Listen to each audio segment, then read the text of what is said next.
Alright fellas, now we just saw the return of Tim Tszyu against Tszyu Spencer. This fight was meant to be Tim's great return and was meant to propel Tim back onto the world scene.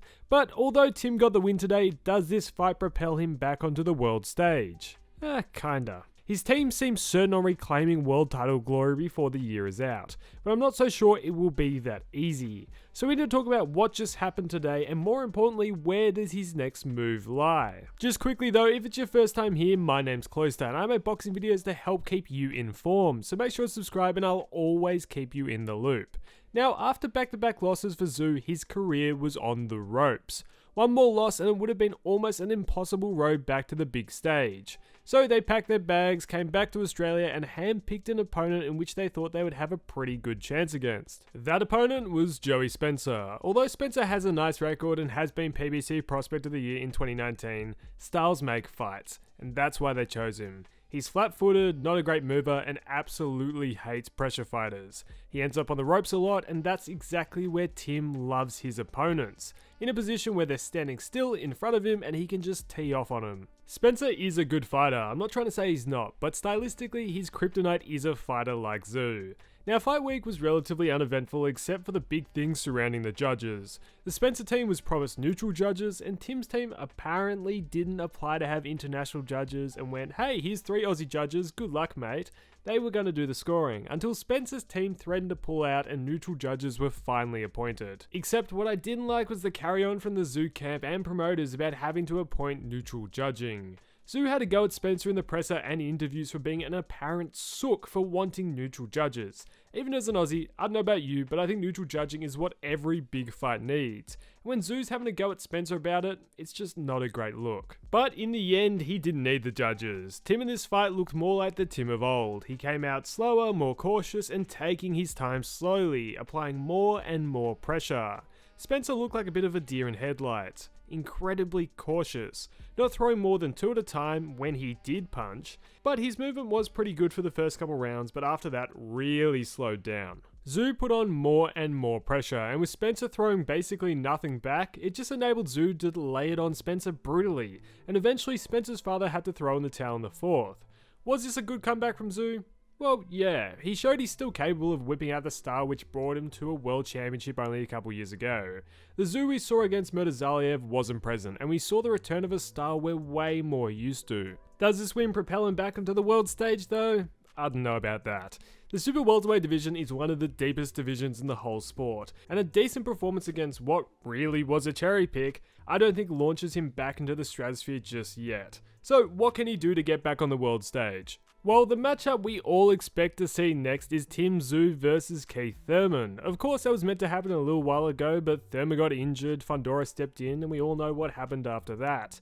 So after Thurman got better, he found himself a few weeks ago on a domestic Aussie card against Brock Jarvis, in which he got the KO win, which put him back in the perfect position to fight Tim as long as Tim won. And as Tim has now pulled off this victory, this should be almost set to happen. Will it happen? Probably. The main thing standing in the way is of course money. Tim needs Thurman more than Thurman needs Tim. A win against Thurman is a big name for Tszyu's record and will help him on his march back to the top.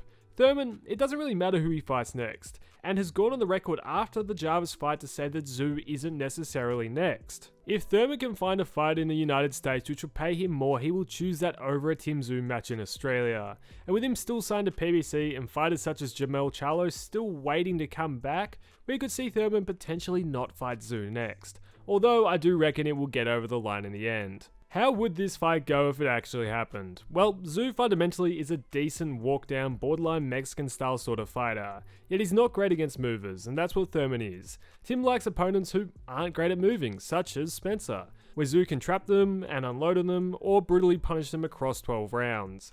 The Tszyu camp will be banking on Thurman not being able to go the full 12 at a pace which will have him winning rounds, and they probably think Thurman doesn't have the power to drop Tim. Yet if Thurman can consistently use his angles and speed to frustrate Tszyu across the whole 12, he could find a way to the win. Boxing off the back foot, constantly circling jabbing could be his path to victory, but if he does fade and Tszyu can press and cut the ring off, Thurman might slow down enough for Tim to start landing big.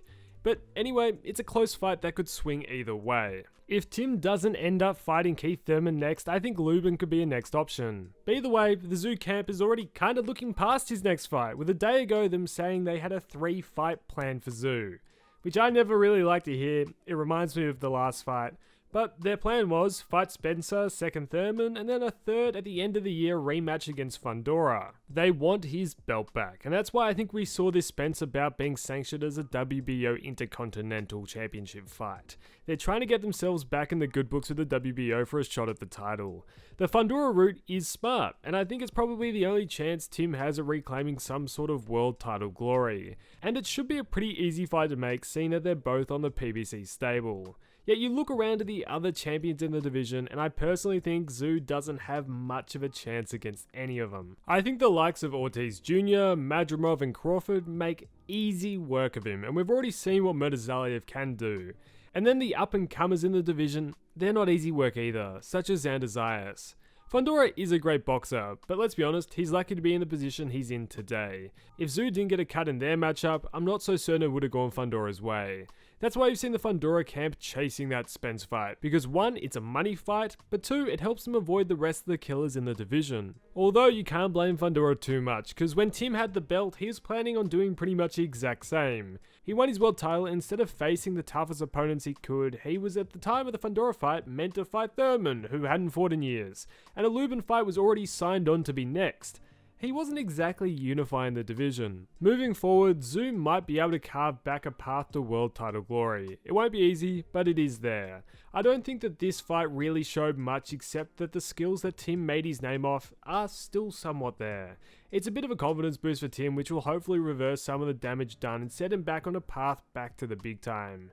Yet that Thurman fight certainly would be an interesting one to watch. I just hope his team doesn't overlook the challenge once again. Although now I want to hear what you think. What do you think of the performance, and do you think Tim Tszyu can challenge the big dogs in the division for a belt? Let me know all your thoughts down below. If you did enjoy, please consider liking and subscribing. It really does a ton to help the channel. But thanks for watching, fellas, and I'll catch you in the next one.